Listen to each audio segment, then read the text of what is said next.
Coucou! Dia tonga soa teo amin'ny fandaharana Jeanne Forêt Santé aty Canada indray ianao, ary faly miarahaba ny mpifankatia rehetra amin'ny nahatra tanana ny 14 février 2020. Ny lohateny izay hoadiadintsika eto androany zany dia ny hoe ny mpifankatia ve afaka misafidy ny ho sambatra, satria mantsy dia amin'ny fiarahamonina dia eny matetika ny hoe tena tsy napoiziko hoe ohatran'izao ny toetrandra lehilahy iray matsy ny vadiny zany, betsaka ny fitarainana ohatran'izay hoe rehefa tafiditra amin'ny tokantrano dia niova tanteraka zany ny lehilahy tsy sahala amin'ny nahafantarany azy intsony tamin'ny mbola nifankatia zany talohan'ny mariazy. Betsaka ny fitarainana ny amin'ny hoe fisotroana toka, ny fijagajagana, ny fampirafesana, ny famonoana vady na ny violence conjugale. Zany zavatra rehetra izany zany dia olana daholo izay misy mpitranga ao amin'ny tokantrano, ary efa noadiadintsika teto daholy, efa natoroko teto daholy ny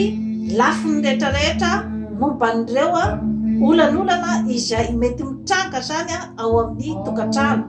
ary nanome ihany koa ny tenako ny vahaolana mikasika an'ireo zavatra rehetra ireo, satria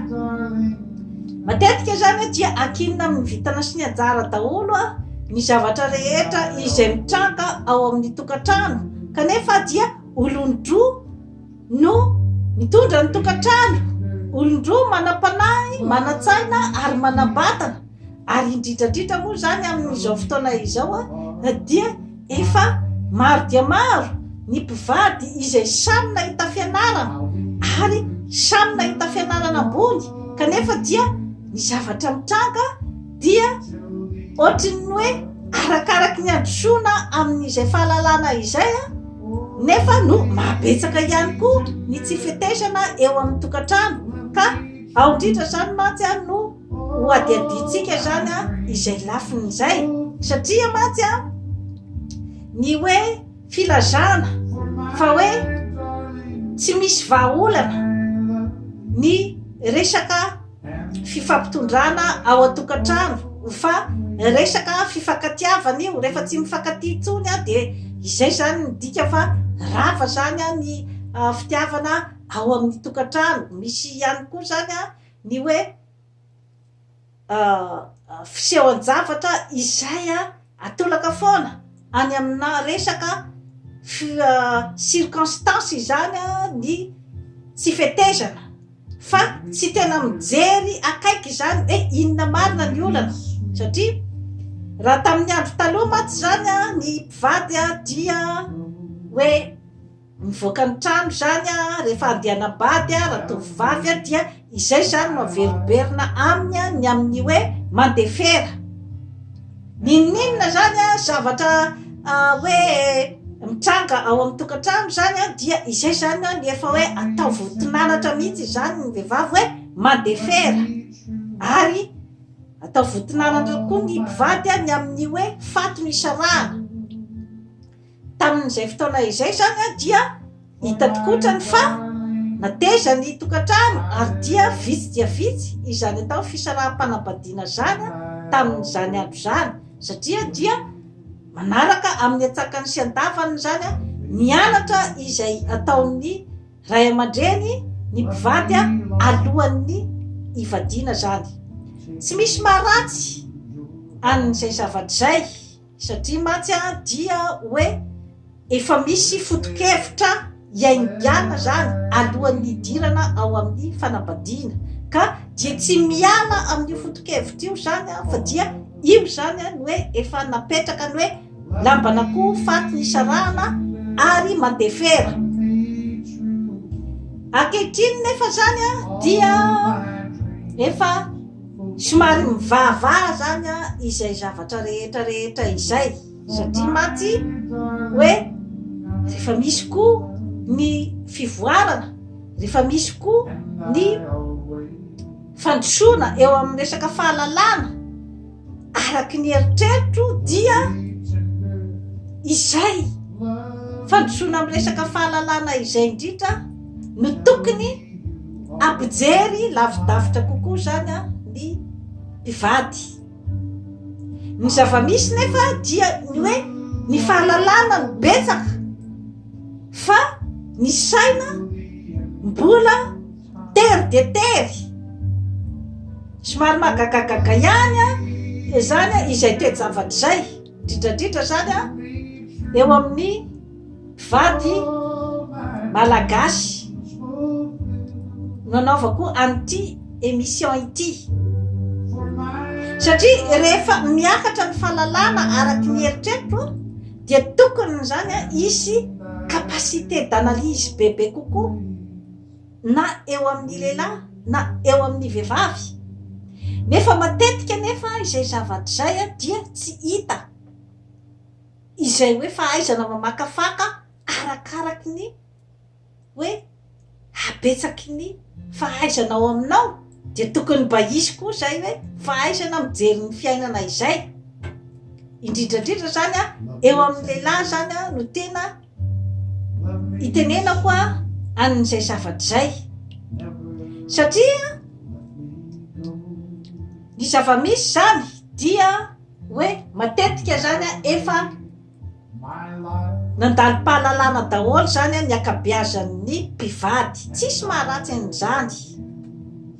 Matetika efa samy mampidi-bola daholo a na ny lahy na ny vavy ao an-tokantrano, ary misy ara moa zany dia samy mitana andraikitra ambony daholo a na ny lehilahy na ny vehivavy.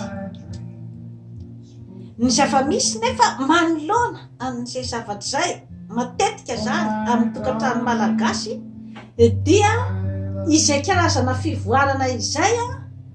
dia tsy misy analyse manokana zany atao momban'izay hoe mpivady efa samy manana ny toerany eo amin'ny fiarahamonina zay, na eo amin'ny fampidiram-bola, na eo amin'ny faripahaizana, na eo amin'ny toeram-piasana zany. Tsy misy zany ny fandiniana manokana an'izay zavatra zay, satria rehefa misy ny zavatra miova dia tokony koa zany misy ny karazana adaptation ny olombelona amin'iny fiovana iny, ka tsy voatery akory hoentina amin'ny hoe zavatra ratsy daholo zany zavatra rehetrarehetra izany, satria matetika moa zany a hoe raha vao mahakasikasika an'izay hoe fianaran'ny vehivavy sy ny hoe ny vehivavy mampidi-bola sy ny hoe fandrosoana dia efa tonga dia ny ao anatin'ny saina voalohany zany a dia ny hoe io fandrosoana io ihany ake, io no tena mahatonga ny vehivavy anjary tsy manaiky tsony ny vadiny, manjary be famalina ary manjary efa mahita saina hafa izay mety hanimba ny tokantrano. Matetika zany any amin'ilay vehivavy foana zany no atosaka izay karazana jugement izay na ny hoe ny fomba fijery zany, ary mbola masika de masika ny fiarahamonina zany amin'izay resaka izay. Nefa raha atao zany no hoe fanadihadiana akaiky dia akaiky zany ny amin'ny momban'izay hoe tsangan-javatra izay dia tsy sarotra ny mamantatra ny olana ary andehanana any amin'ny vahaolana, satria raha taloha zao a dia hoe ny lehilahy zany a matetika no mitady vola, de ramatoa zany a no mikarakara tokantrano ary mikarakara ny ankizy. Izany hoe misy kokoa zany a ny fotoana izay ahafahan'ny ramatoa manao an'izay karazana asa izay, satria asa manokana io, ny fikarakarana ny tokantrano sy ny fikarakarana ny ankizy de asa manokana io. Kanefa moa hatramin'izao dia mbola asa izay ataontsika hoe tsy de tena reconnu zany ny énergie rehetra alefan'ny vehivavy ao sy ny hoe ny fitiavana ary ny herim-pony rehetrarehetra zany tsy mbola considéré amin'ny fiarahamonina zay zavatra zay. ny zava-misy nefa zany a dia arak'izay teneniko zay hoe ilay adaptation zany mbola tsy tena mifatoka amin'ny tokony ho izy dia ny hoe rehefa miasa koa nge io vehivavy io efa manana ny asa amandradraiky ny any am-piasany izy efa energia angovo laniny zay ao anatin'ny andro ray manontolo eo zany no mipetraka ny olana satria ny akamaroan'ny lehilahy zany a dia tsy mandray an'izay considération zay loatra zany fa mbola betsaka zany a ny mifatoka amin'ny hoe tokony koa zany le ramatoa andeha ihany koa zany iatsoroka zato isan-jato koa zany ny asa mandrara atao mamitokantrano izay zany a no matetika zavatra mitranga nefa ny olana dia ilay ramatoa mba olombelona ihany koa mahafantatra ny hoe mandreraka ty zavatra ty ary ny ainy koa tsy azaka an'izay ritma rehetrarehetra izay anika mila zany a karazana hoe analyse capacité d'analyse goavagoavana zany any amin'ny lehilahy zany zavatra rehetrarehetra izany maro ny zavatra afaka anampiany lehilahy ny vadiny amin'izay resaky zay satria ny afaka anampianao azy dia ny hoe fahaizanao zany a mandinika ny amin'ny hoe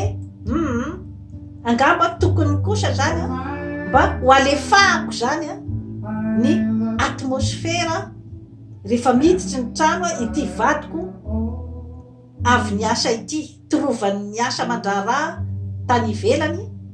dia angamba mba tokony ho alefahako zany a ny ambiansy sy ny atmosfera atao trano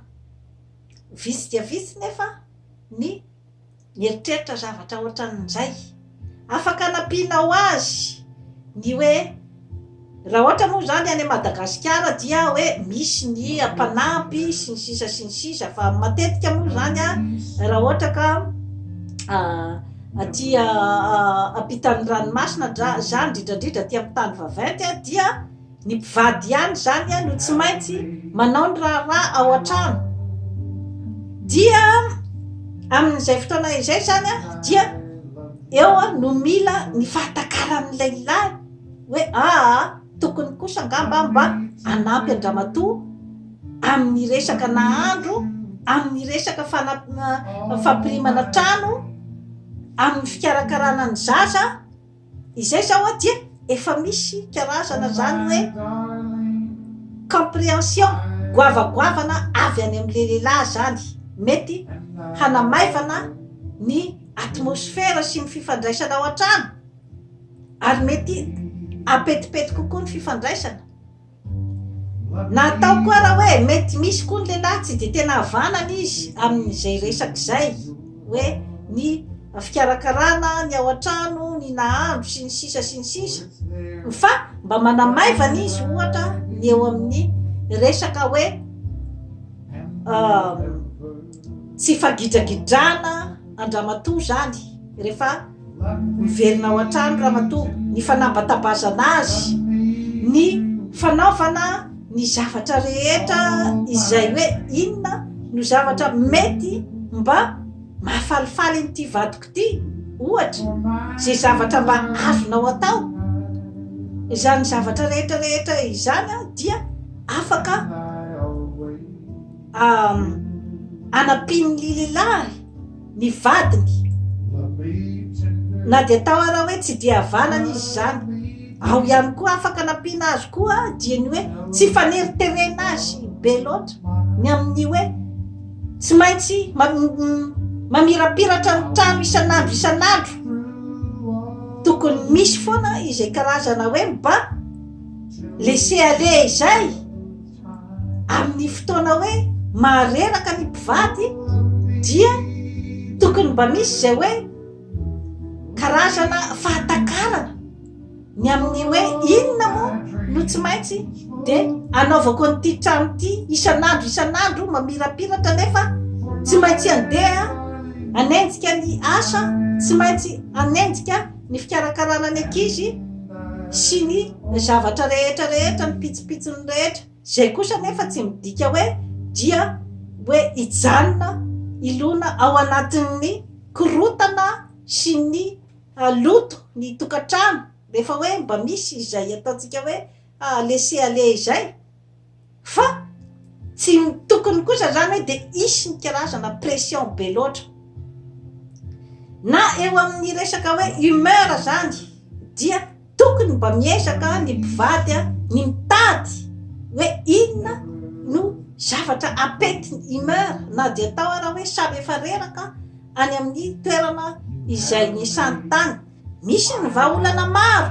amin'izany zavatra rehetrarehetra izany, dia ny hoe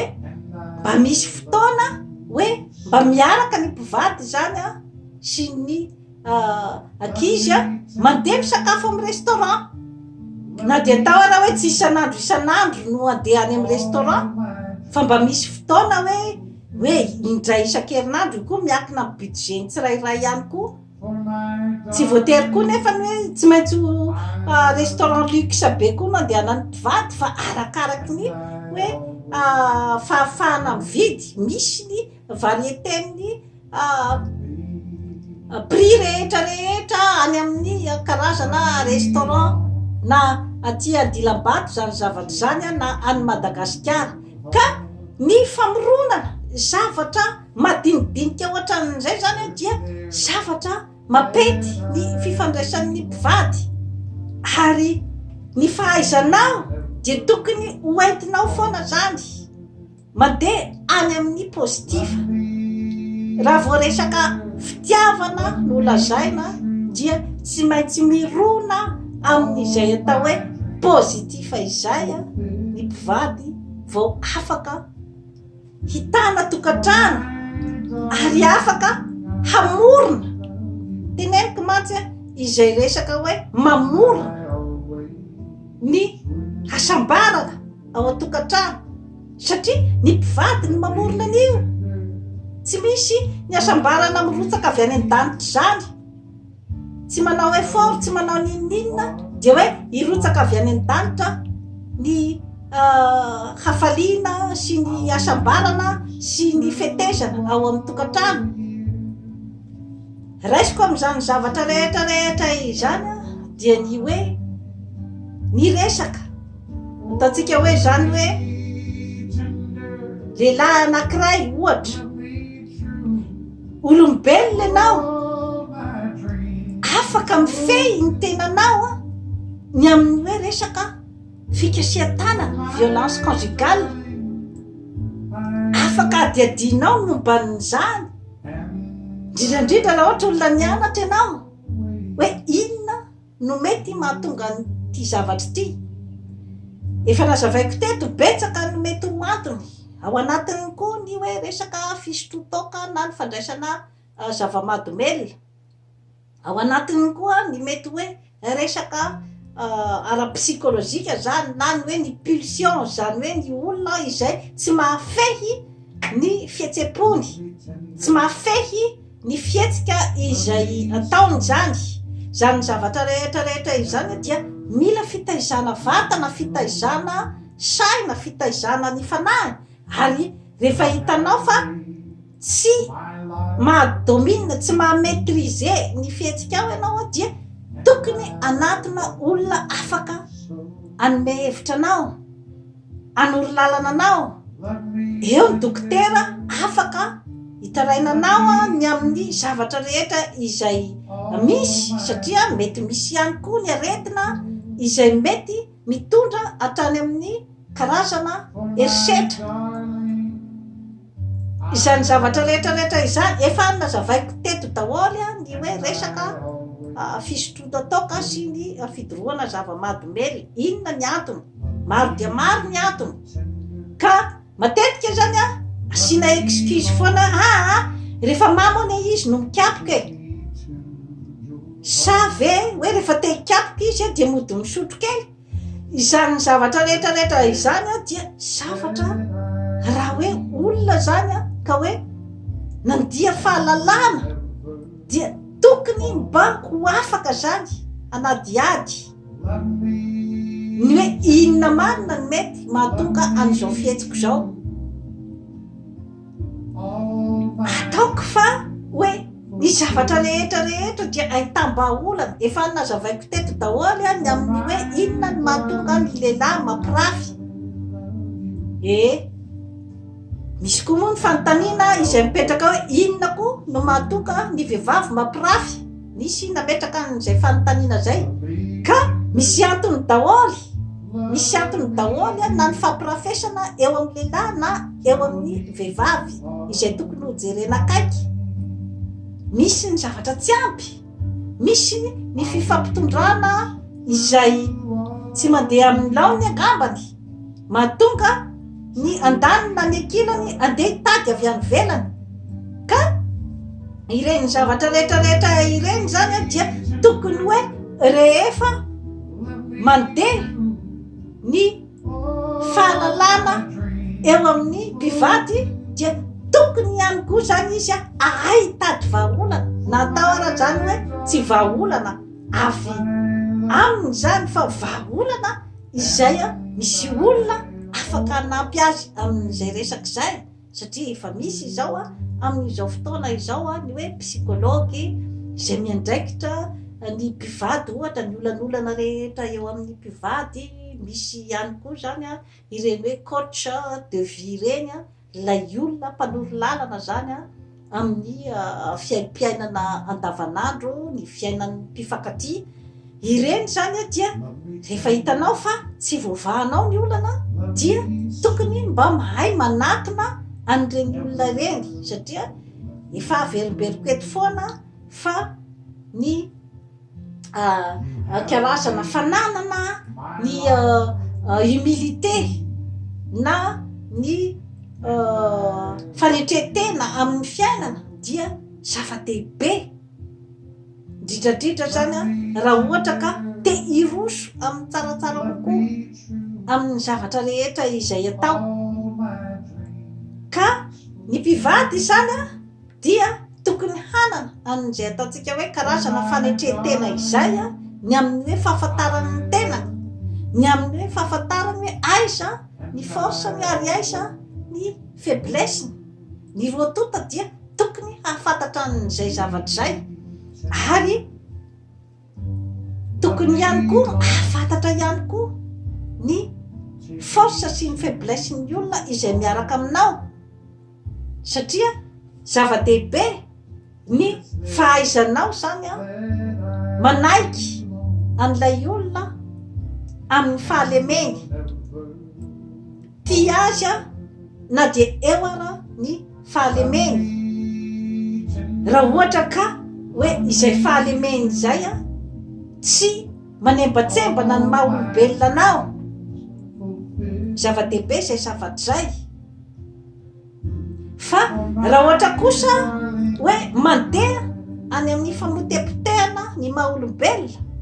toy ny fikasian-tanany zany sy ny karazana hoe fanivaivana sy ny fanompaopana ny vady ao an-trano ny fanaovana tsinotsininazy ny fanaovana ny resaka violence amin'ny resaka vola be dia be mantsy ny karazana violence zany misy ny violence psychologique sy ny violence physique izay mety mitranga ao amin'ny tokantrano izay indray zany aloha amin'izay lafin'izay dia izay ilay hoe rehefa tsy voafehy ny mpivady zany zay zavatra zay dia izay ilay hoe mila olona zany manampy ny mpivady manoro hevitra azy amin'izay fitantanana izay ka ny antony zany mahatonga ahy mantsy zany miteny an'izay hoe afaka misafidy ve ny mpivady ny ho sambatra dia ny hoe amin'izao andro efa mandroso izao dia mba efa eo am-pelantanan'ny mpivady daholo eny ny akabeazany ny hoe resaka fitaovana rehetrarehetra izay entiny afaka hoentiny hanatsaratsarany kokoa ny fifandraisany sy ny fiainany. Satria raha hoe iverenako tamin'ny andro taloha zany dia ny azy zany a de hoe règle apetraka fotsiny zany ny hoe faty ny isarana mandefera izay ihany zany a, nefa maro dia maro zany a ny zavatra izay a potipotika izay a hoe fomba fifampitondrana izay, satria misy koa ny mifanararaotana eo amin'ny lehilahy ohatra amin'izay resaky zay, ny hoe rehefa amin'ny fiarahamonina zany a napetraka ilay hoe mamenatra izany hoe misara-panambadiana izany, rehefa napetraka ny hoe raha vao vehivavy misara-panambadiana dia ohatriny hoe verivery zany a ny prestigeny eo amin'ny fiarahamonina. Zay zavatra zay nefa mety ho araraotin'ny lehilahy zay raha ohatra ka tsy voadinika tsara ny amin'ny momban'izay, satria afaka manao zay tanin'ny kepiny izy zany, afaka manao zay tiany atao izy zany, satria hoe ny vehivavy tokony mandefitra. Ary rehefa misy zany hoe zavatra tsy zakandramatoa intsony zany a dia ny fitoram-bato azy eo amin'ny fiarahamonina, zany zavatra rehetrarehetra izany ake dia karazana hoe fomba fiadin'ny lehilahy daholy izay zavatra zay. Ny amin'ny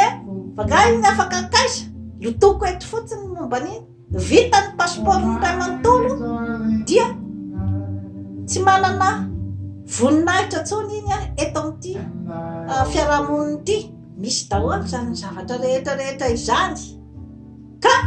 hanika mahatonga ny vehivavy sasany zany a izay tena miaritra ny mafy, ary lay hoe eritreretra hoe tokantrano voninahitra dia miaritra ny tseran'ny aina zany ao anatin'ny tokantrano ao a, dia matetika ny hafarany a dia mandeha hatrany amin'ny aretina. Maro ny vehivavy maty voatanora noho ny zavatra mitranga, ny fahoriana be loatra ao amin'ny tokantrano, ary fantatry ny lehilahy tsara zany zavatra rehetrarehetra izany, kanefa ve dia hoe irinao ve ahatsaranao miaraka amin'io zanakao reo ve ny fahafatesan'ny vadinao ohatra, izay mety hiteraka blessure goavana ho an'ny zanakao. Ka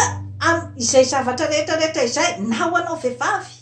ho anao vehivavy koa dia tokony ihany koa ianao ahay ikojakoja ny tenanao ara-pahasalamana, ara-tsaina, ara-batana, ary ara-panahy mba hapety ny fahasalamanao, satria rehefa salama saina, vatana sy fanahy ny mpivady dia misy kokoa ny fahaizana mifampitsinjo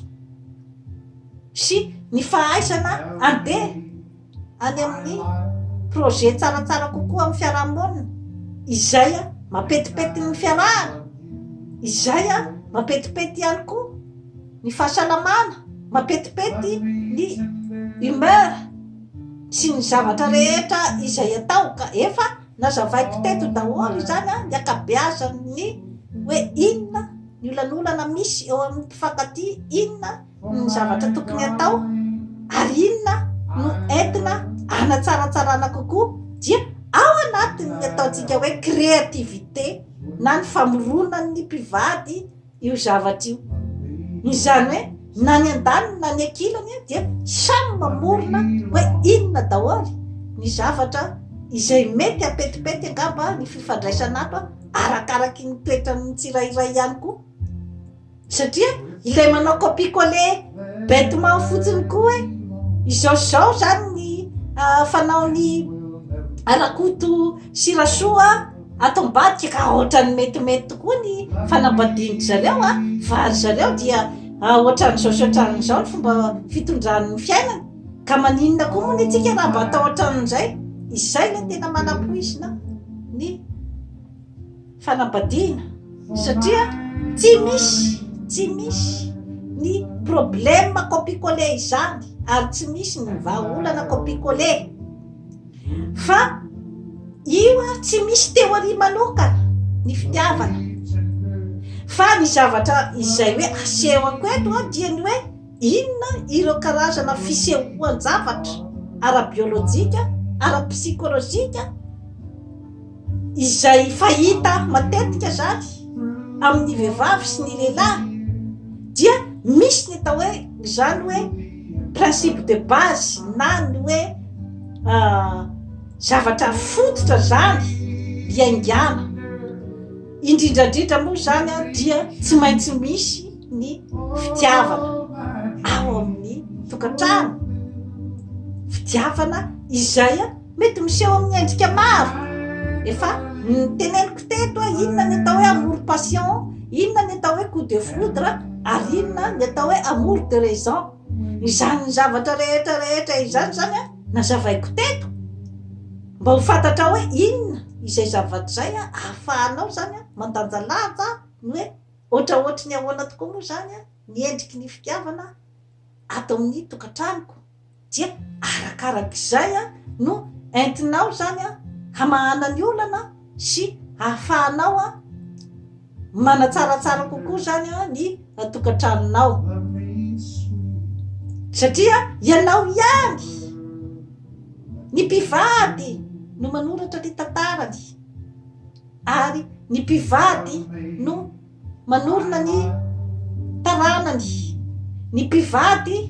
no mametraka ny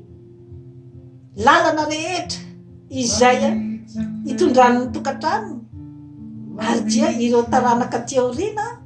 dia hanaraka amin'izay karazana lignée izay tantara no mipetraka mety samy hanana ihany koa ireo taranaka teoriana ny fomba itondran'ny fanambadiany saiky misy ny principe ataontsika ngamba hoe fondamental fa anjaran'ny tsirairay zany ny hoe manaingo